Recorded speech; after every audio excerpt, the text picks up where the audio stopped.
that is aptly themed, Democratic Decline, examining the challenges, implications, and future of democracy in Nigeria.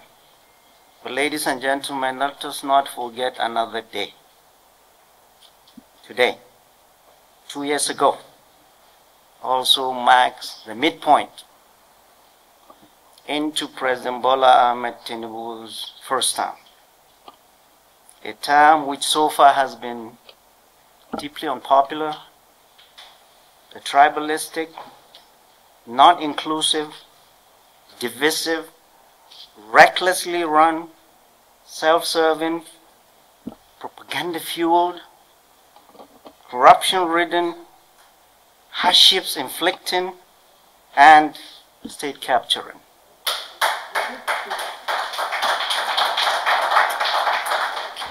Ladies and gentlemen, we are all here for one thing and one thing alone, because we love this country.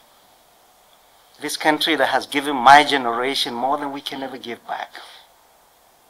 When I tell my children how we grew up, they never believe it. And we all have choices in life. Many of us can go elsewhere, many of us have this and that and that. 99.99999% of Nigerians do not have that choices. And that's why we are in this. Many people ask me, hey, you're a doctor, why are you in this? Why didn't you? And I tell them a very famous pathologist that said, medicine is a social science, but politics is medicine on a larger scale. We see the sufferings of our people. We see the sufferings of our people in hospital. Ladies and gentlemen, in hospital today, for any diagnosis a patient comes to you, the one diagnosis is hunger.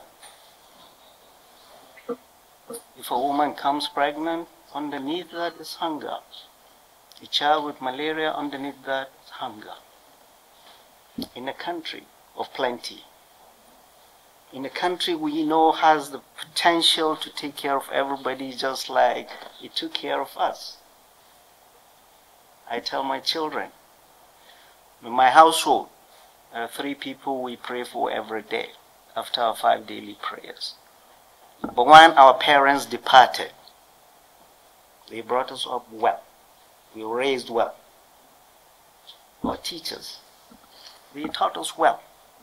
From the village primary schools we went into the world and competed favorably in some of the best centers in the world.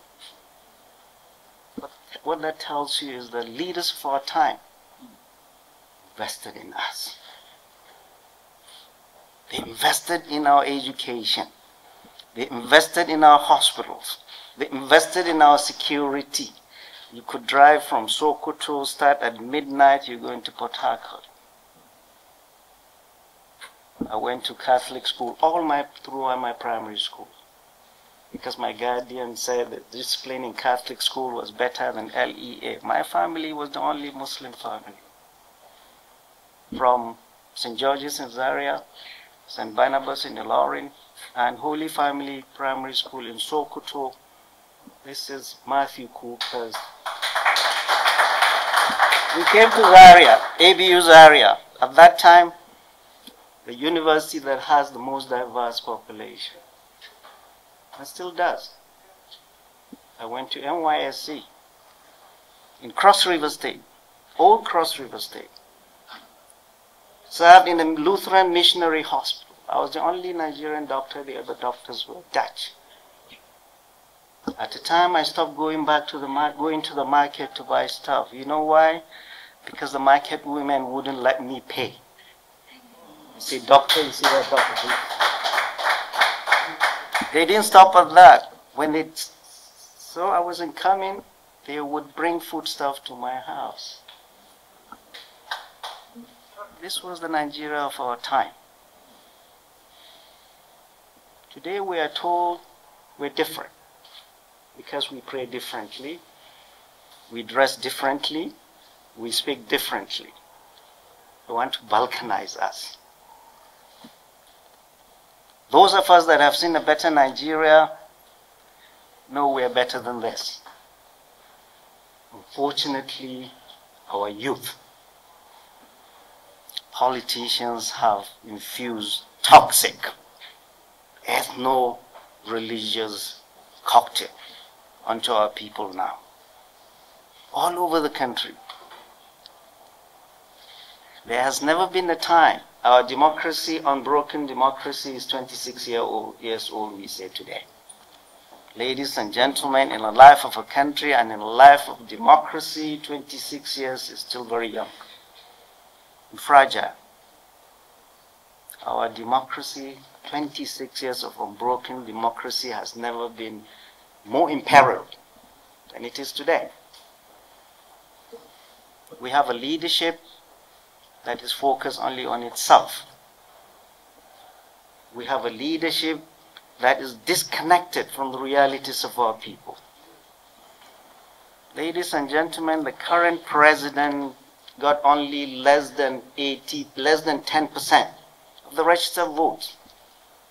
There were 93 million registered voters in a country of 200 million. And he got 8.6. And yet, this president is treating us all like his spoils of war, like he's conquered us all. There is nothing that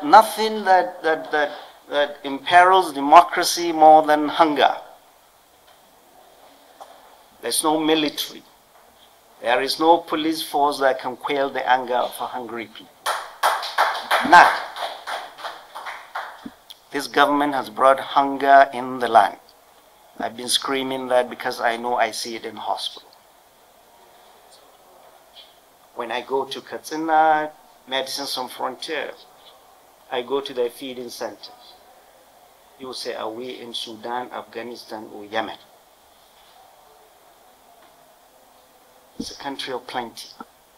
There are 2 or 3 local governments. Medicine Sans Frontières did a survey. Over 30% of their children are all malnourished. God Almighty will ask not only the leaders, but all of us. What did you do when you saw that? What did we do? Did we just recoil in our comfort center and say, oh no, it's somebody else's child? None of us. And I tell even the big generals, there is no country, no people will be safe, will be secure with this much injustice and inequity. None.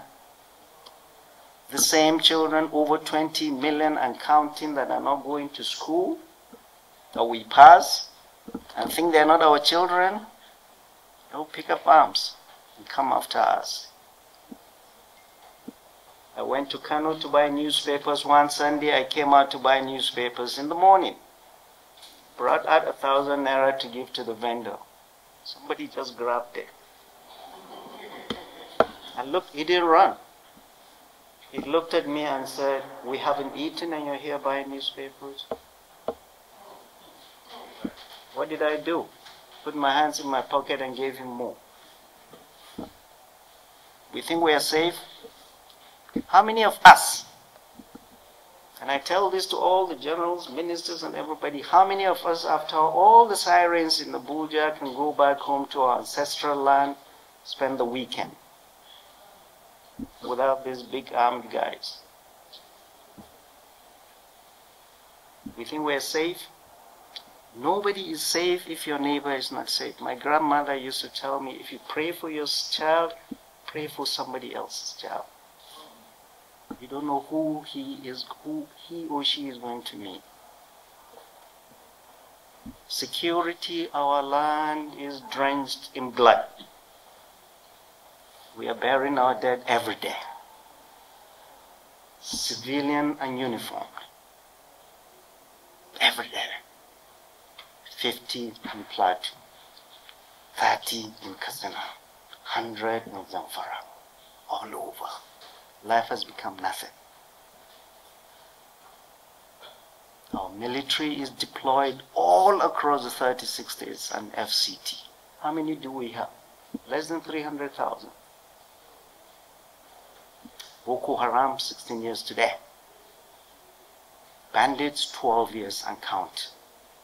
IPOP ongoing. South, we have halts in the southwest. Elasticity of any military cannot take it that long. The late Army Chief of Staff, General Lagbaja, said it. The soldiers are getting battle fatigued. They are developing post-traumatic stress disorder. Many of them are resorting to drugs. We see them on TikTok. When I went to my retreat in Kuje, you guys know, I was in retreat in Kuje. I was getting calls from soldiers in the war front. Oga, we are seeing this. Oga, we are. Our military is getting overstretched. Security is not the responsibility of the military alone. It's all of us. All this mess you see, security chief, mess you see, created by politicians. The military is calling to clean up after their mess. Politicians are not listening to the cries of the people, are not listening to the cries of those kids, our children in the war front, those that make it possible for us to come here and talk. They are our children. All across. We need to have an adult conversation, but the politicians are not ready. They are dancing as if it's the economy. When this government came, he said, we're going to remove subsidy, we're going to do this. Okay, good. Well, what plan do you have to ameliorate the sufferings of our people? None. None. And this is what we are seeing. Repercussions we are seeing, all the sufferings we are seeing is because of the misguided policies of this government. And no plan to mitigate whatever the consequences are going to be. No consultation. You want less than 10% of the votes. You don't consult with people, you do whatever you want. People are suffering, you're not listening to them. A governor is saying, my state is on fire. A minister in Abuja is saying he's lying. They're not listening. Even at home. Your child is crying, you don't listen to him, you do that at your own peril. This government, ladies and gentlemen, I've never seen a more reckless government than this. There are over 300 ethnic groups in this country. In a country of over 200 million Nigerians. In a country that we are running a constitutional democracy that protects the right of everybody. Over 70% of President Bola Ahmed Tinubu's appointments are from the Southwest, even the Southwest Lagos, violating the Constitution.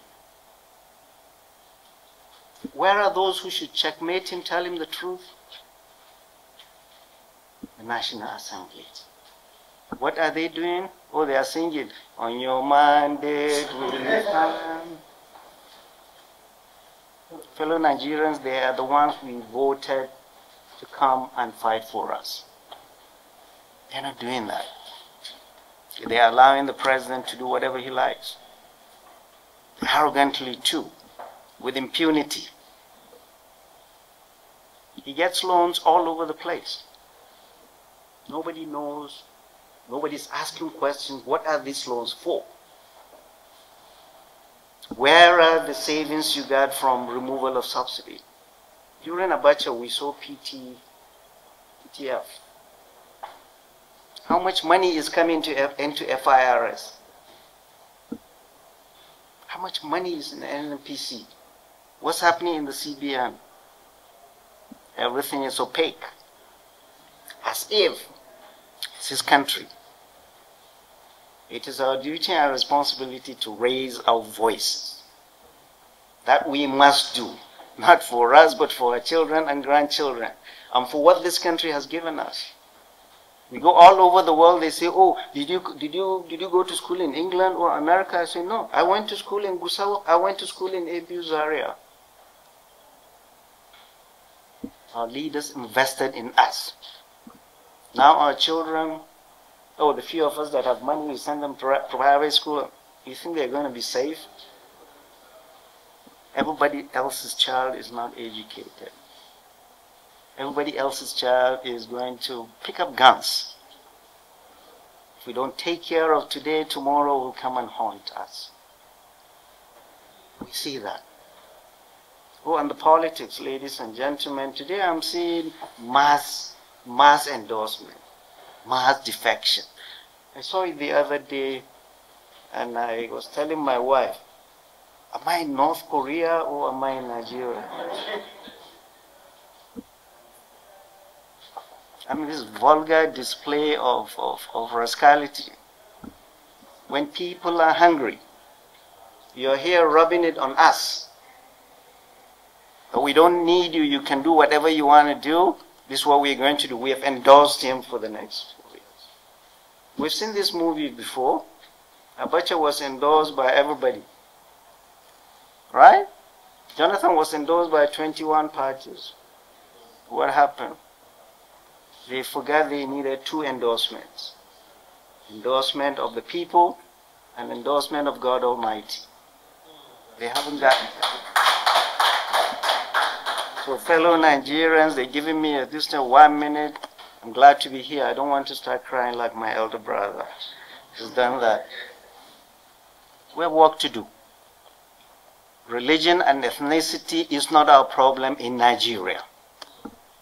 I wrote it from the beginning, 2020. Muslim ticket was neither for God nor country. It was for self. Everywhere address youth. Do not allow any clarity to come and divide you from religions. Do not allow any ethnic whatever to come and divide you.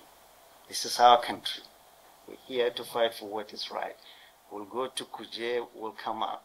We'll continue to do the good work. Thank you all very much.